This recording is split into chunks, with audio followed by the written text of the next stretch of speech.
What's up everybody, I'm Seth Fowler and today I'm reviewing the brand new but also kind of OG Air Jordan 1 High 85 Varsity Red.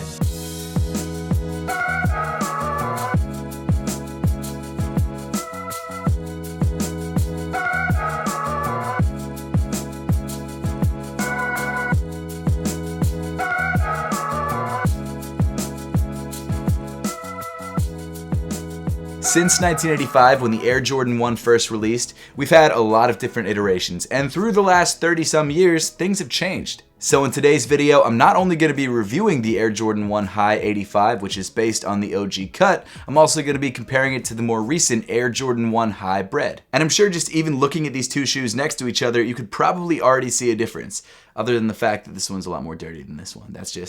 That's my bad. But before we get into the comparison, let's talk about the Air Jordan 1 High 85 a little bit more. So this shoe is the first to release of the sort of reissued Air Jordan 1 High OGs. This sneaker first debuted on February 8th, 2020 for a retail price of $200, which is crazy high for an Air Jordan 1. I get that the shoe is limited and there's all that sort of good stuff that goes along with this limited sneaker, but $200 is still a lot for an Air Jordan 1. I actually went out to Chicago for All-Star Weekend this year and they happened to have a re-release at a Jordan Brand event, so I was able to grab one pair for retail, not in my size, and one pair for resale in my size, or close enough. So at this point, a few days after All-Star Weekend, it does look like they finished releasing the numbered pairs of the Air Jordan 1 High 85. And if you would like to grab a pair or just check the going resale rate, I've left a link in the description below. This Varsity Red or Reverse Bred colorway was not actually the only pair of 85s to release. There was also another pair that came in a white and red colorway that released as part of the New Beginnings pack, which unfortunately is much more limited than this pair. In fact, that pack in the cheapest sizes is going for upwards of $1,500, which is insane. But before we actually get into more detail about the sneaker itself, why don't we take a look at the box and some of the things that come along with the box. The Jordan 1 85 Varsity Red came in the reversed Air Jordan 1 box, very similar to the Fearless pair that came out last year. Instead of the box being black with red text, you've got a red box with black text. It's not a huge deal, but it's something that's good to know if you happen to buy a pair for resale and it comes in a black box. Then you can know like, oh, that's wrong. The colorway of the shoe is Varsity Red, Black Varsity Red, and as I mentioned before, the going retail price for this pair is $200. But where the packaging gets interesting is when you actually open up the box and see what's inside. If I can open it. There you go. The 85 Varsity Reds come with two black dust bags, one for each shoe, with one of the dust bags actually having a stuck-on number plate that says the number of shoe that you got out of 23,000. Obviously, the pairs were limited to 23,000, and I got pair number 972 out of 23,000, which is actually pretty low. Now, unfortunately, as cool as these dust bags are, you really don't want to put your shoes into them, and I'll explain why. The way that these dust bags were dyed actually allows the dye to rub off on other things, like the midsole of your sneaker. And unfortunately, if it gets on the midsole of your shoe, it's very difficult to get off. It also kind of seems like Jordan Brand might have known that that would happen, because when you get the shoes, they do come in their individual dust bags, but they come wrapped in paper so that the dust bag doesn't actually rub off on the shoe itself. I gotta be honest, I was really disappointed when I found that out, and I feel like shipping the shoes in these bags was definitely a little bit sketchy, and I would have just preferred not to have the bag so that it wouldn't ruin my shoes. But it is what it is at this point. There's not much you can do about it other than not put your shoes into the dust bag. I just wish Jordan Brand had much better quality control in this case. I feel like that was kind of ridiculous that they didn't catch that. Or if they did know about this problem, they definitely shouldn't have shipped these dust bags with the shoes. And something else that kind of disappoints me about this release is that it feels like the numbering was definitely an afterthought. One, because it's only on the dust bag and not on the shoe itself, and two, because it was taped on. Usually when Jordan numbers their pairs, they number them on the shoe itself and not on one dust bag in a box. Like, that's kind of nuts that they would do that. The numbering also seems so inconsequential as well. It's like one tiny sticker on one of the dust bags. So to explain why I think this happened, I'm going to get into a little bit of a conspiracy theory, so bear with me. I've heard from multiple people, and let me just get this out of the way, none of them are with Jordan Brand or have worked with Jordan Brand to my knowledge, so take this with a grain of salt. But I've heard that they actually made a lot more than 23,000 pairs. And in order to actually have something special for All-Star Weekend, they decided to number 23,000 of them and ship them as a special pack. So if this rumor is actually true, there should be a bunch of non-numbered pairs, well, I guess this pair isn't really numbered, just the dust bag is numbered, floating around that will eventually release probably in the next year or so. Again, all rumors, take it with a grain of salt, but that's what I've heard and it wouldn't surprise me at all. That would also explain why the dust bag's quality isn't that great and they can stain your shoes because they were trying to rush these out for All-Star Weekend, but again, it's all conjecture, it's all rumors.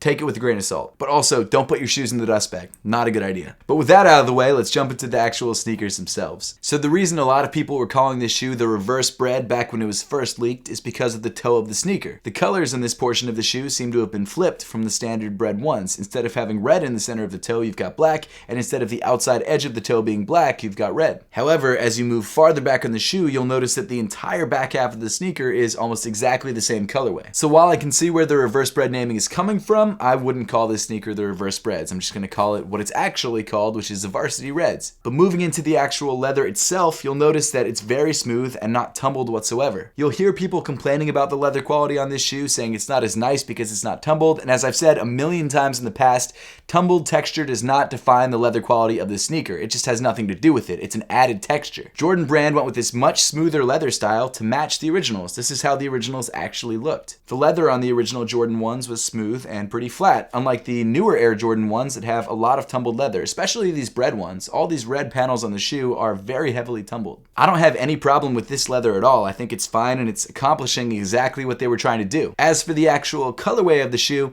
I'm not the biggest fan of the flipped toe box colors. It doesn't make me like the shoe any less, I just feel like it would have been nicer if they just went for the standard Bred ones. Then moving up on the shoe, you get to these flat red laces that come pre-started in the shoe when you first pull it out of the box. And if you're not a fan of these red laces, Jordan Brand does actually give you a set of black laces if you decide to switch things out. As much as I like the red laces and the black laces on this shoe, I've seen people wear this sneaker with white laces, which doesn't come included in the box, and in my opinion, that's the best look. I don't know what it is, whether it's the contrast that the white laces provide, or maybe the fact that it just changes up the look of the upper of the sneaker, but for whatever reason, I think that's the best look for this colorway. Underneath the laces, you've got this black nylon tongue with the Nike Air tag at the top that's embroidered in red. Something that I've noticed between the 85 cut and the newer cut is that the tongue does seem to be slightly taller. Now you can't really see it on this pair because my tongue keeps falling back into the shoe, but if you look at them like this, you can sort of see a difference. Not only that, but the back of the tongue in the 85 pair comes in black, whereas the back of the tongue in the newer pair comes in white. Then moving inside the 85 pair, you've got a black sock liner with some white numbering on the medial side that shows you the size of the shoe and also has some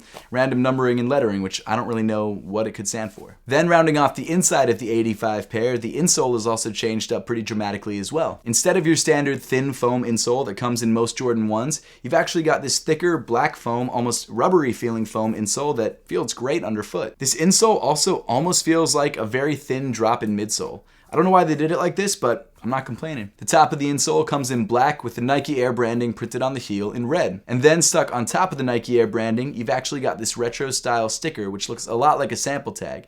And this tag actually shows you the year that the original pair was actually produced, the colorway, the mold type, etc. That detail is actually a really dope touch. I like that a lot. As for sizing, the Air Jordan 1 High 85 Varsity Red does not fit exactly like newer pairs of Air Jordan 1s, and that's due to the fact that the OG pair was cut thinner than the newer pair. Even though the length of the shoe is pretty much the same, it is cut a lot more narrow than the newer pairs, so if you have wider feet, you might want to go up half a size. However, if you have more narrow feet, you should be fine going true to size. Unfortunately for me, I'm a size 9, and this is a size 8.5, so it's already a little bit too small, but I have tried on pairs of size 9s, and they feel fine on my feet. Then continuing back on the left side of the pair, the sneaker actually comes with a retro-inspired tag, which I absolutely love. It's written as if it was for a pair that was releasing back in 1985. It's got the old diagrams and everything. It's even got the original Jumpman picture on the front. It's just such a nice touch. It's details like this that even though they're not part of the actual sneaker itself, really make the entire package for me. Then as you move farther back on the actual upper of the sneaker itself, you've got more black paneling on the midfoot and a red Nike swoosh. Towards the heel of the shoe, you get to 2 more red leather panels with the Air Jordan Wings logo on the lateral side. The treatment of the Wings logo is a little bit different on the 85 pair versus the newer pairs. On the newer pairs, the Wings logo is actually debossed into the leather and the ink is put in the debossed areas. And not only that, but on the newer pairs, the black Wings logo is actually glossy. However, on the 85 style pair, the Wings logo is actually embossed out of the leather and the black ink is put on top of the raised areas. And as you can tell, the black areas are in sort of a semi-gloss or satin finish rather than a full-on gloss. And then if you move a little bit farther back on the pairs, you'll notice that there's actually also a difference in the way that the heel is cut. This is probably the biggest difference between these two pairs and also probably the difference that most people notice. On the 85 style pair, the heel is much more straight up and down. It's a very vertical cut, whereas on the newer style pairs, the heel kind of has a curve to it and sweeps forward. I personally don't have a preference between these two cuts, but I know some people prefer the newer version over the older version or vice versa. And then as you move down on the sneaker towards the midsole, you'll notice that the midsole on the 85 pair is actually a little bit thinner and a little bit more curvy. If you look at my very dirty pair of 2016 Breds, you'll notice that the midsole is pretty much a straight shot from the heel to the toe, whereas if you look at this pair of 85s, you'll notice that it has a very definite curve towards the midfoot of the shoe. Not only that, but the actual midsole texture on the 85s is much more defined and prominent than it is on the newer pairs. And then finally, moving to the bottom of the 85s, you've got a red rubber outsole. I know it's pretty much nitpicking at this point, but the outsole on the 85 pair is slightly different than the outsole on the newer pairs. Of course, it's thinner, but the details on the tread are actually slightly more defined. Like you've got the stars that point out a little bit more than they usually do, and you've also got a slightly smaller circle on the forefoot. In my opinion, the Air Jordan 1 85 Varsity Red is a really cool look back at what the OG Air Jordan 1s used to be like. I don't love the fit, and the colorway on the toe isn't my favorite, but overall, it's a really awesome pair of sneakers that I plan to wear a lot. If you plan on buying this pair or already have this pair, make sure to not put it in the dust bag because the dust bag will rub off on your shoe and that sucks. But now I would love to know your thoughts on the Air Jordan 1 85 Varsity Red and whether you plan on grabbing a pair or whether you decided to let this pair go. So let me know in the comment section down below. And as always, thank you so much for watching. Make sure to subscribe down below if you haven't yet, and I'll see you all in the next one.